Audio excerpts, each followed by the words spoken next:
fellas, here we are with the stretch video. This is the video that's going to show you how not stretching actually makes your scars stay in that rainbow shape. And if you notice on the first pic, this is when we initially started working together. He wasn't stretching, he was working out regularly. His chest is nice and thick, but obviously a regular chest isn't going to be sitting up quite so high. It makes the nipples look disproportionate, cause the dog ears right in the middle of the chest. So stretching is the key to having the canvas you want. Not even the workout, the stretch before. I'm talking pre-op even. Pre-op especially, because you're opening up that area and you're adding blood in and you're actually creating the canvas. You're creating that line. So you don't have to worry about, the possibility of your surgeon not cutting low enough or cutting too wide out, which can also cause dog ears. Now, we started stretching and the scars started to shift almost immediately. I mean, like, this is after 3 weeks of stretching. And as you can see, it brought out the dog ears in the middle even more, because when you start stretching the posterior chain, you have to stretch from the back to the front. You have a tight tissue that holds your muscles to your body. There's water in between it. When you're dehydrated, when you don't stretch, stressful lifestyle like we live, and biologically born people that we are, we carry that stress in the upper neck, the upper chest area. That's something that will never change. That's biology. Our stress does not sit in our hip area. Like biologically born men, we carry it up in the neck and up in the shoulder area. That's why a lot of you shrug. That shrugging, combined with working out, combined with, just not having the proper prep system, that's what causes your scars to be that way. And if you notice on the pictures, and I'll actually do another video on this, if you notice on the pictures of the guys with the scars like that, the back is usually hyperextended on one side. So it's kind of like, you're being pulled in both directions. Your body is trying to heal itself because your body didn't know that you were going to get the jingle bells chopped off. So your body's like, oh God, I got to heal myself. All right, so process. I got big thumbs, man.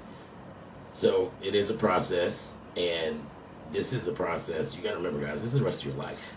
So this isn't just, I'm working out for 6 weeks to look good. You weren't born with that abundance of testosterone where you can maintain the physique no matter how many shots you take. It is a process of all of this. And look at that beautiful chest, man. Like, it brought out even the sides of his chest where they were kind of caved in. Scroll back through the video, you'll see that. Brought out his nipples. The health in the nipples came out. This is where you don't have to get your nipples tattooed. You don't have to get your scars tattooed. And I have an updated picture of this particular body right now. My son, he's looking even better. So as you get even thicker, this is one of my beast mode dudes.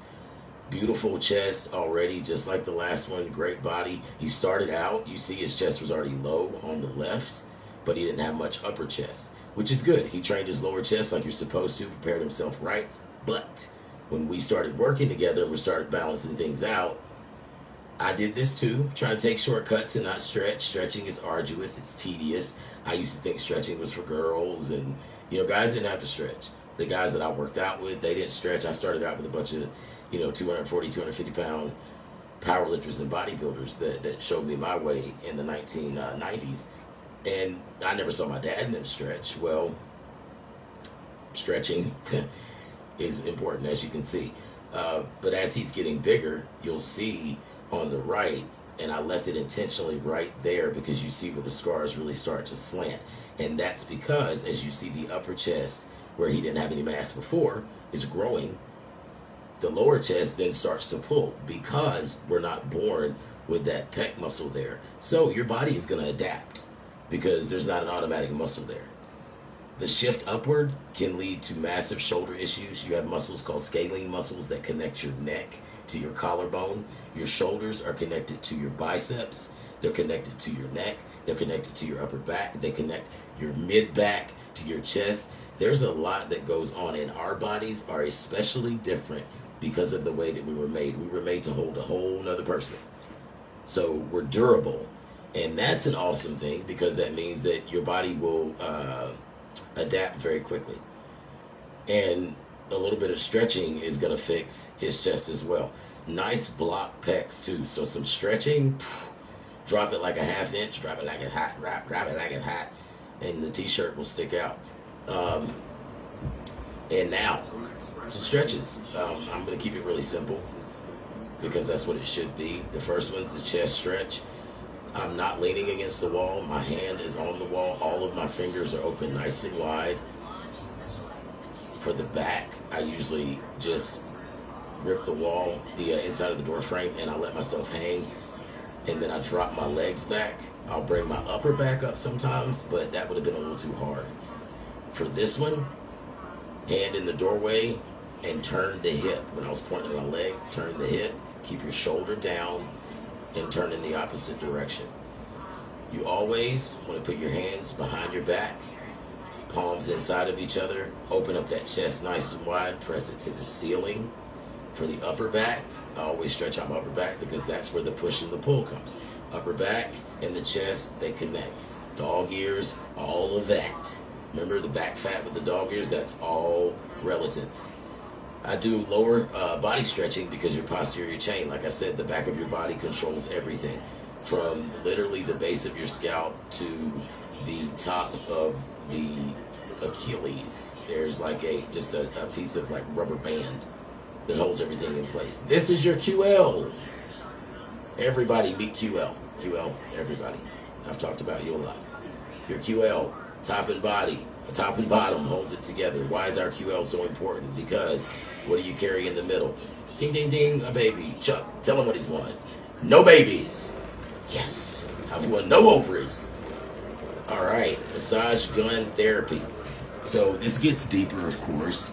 There's two ways to do it. This, for me, right here, was pre-workout. I was about to do my chest workout that I did yesterday, and I had a little hand injury from jiu-jitsu earlier in the last week. So I haven't worked out in about 5 days, so I really wanted to get a lot of blood in my muscles. It's a really good way to do it. High speed, very quick. Pre-workout, post-workout, or before bed or rest day.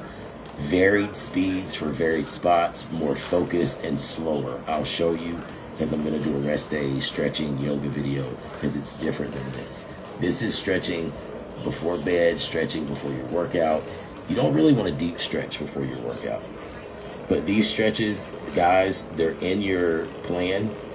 Same things I just did are in your plan, all of this. And it does not take long. Set a timer and do it. If you don't, you will not get what you want. The guys that get the results on the chest, that's how it comes. My thighs, I always make sure that I'm getting my legs because mobility is life. And we are controlled by the bottom half of our body because, you guessed it, fucking kids. So your legs, super strong. Way stronger than most of the dudes you know. So if you focus on your lower body, your legs, your glutes, that's going to burn a lot of calories everywhere anyway, but it's also going to tighten you up more, so that's where more care comes in. I'm giving y'all a little thigh, you know what I'm saying? A little something. Cash App is $ body. No, I'm just kidding. I hate it when people do that shit. Y'all stop that, by the way. Birthday, cash at me. Shut up. Nobody cares your birthday. You 56. Nobody cares your birthday, man. You 7 years old and do that. All right, guys, this is it, though. I mean, it's really that simple. And while I'm massaging, I have on toe spacers. Oh, yeah, hit the neck. Always got to hit that neck. And right behind the neck, this is where fingers go numb. Some of you that have numb fingers, you wake up in the middle of the night. That starts at your neck.